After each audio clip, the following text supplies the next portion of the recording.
এই যে তিনটে পুটুর পুটুর, মানে আমাদের বাড়িতে পিস ডগ ছোট্ট ছোট্ট চারটে ছিল, একটা মারা গেছে। ওর মা চাপাতে, মানে ওর মা ওই বাচ্চাটার গায়ে বসে পড়েছিল, তখন ছোট্ট ছিল।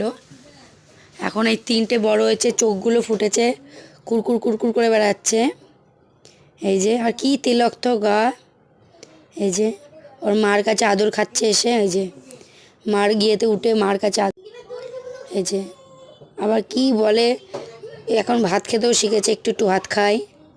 এই যে ওই মাকে আদর করছে, দেখবে ভালো করে। এই যে কালোগুলো ভীষণ ইয়ে, তুর তুর তুর তুর করে বেড়ায়। এই যে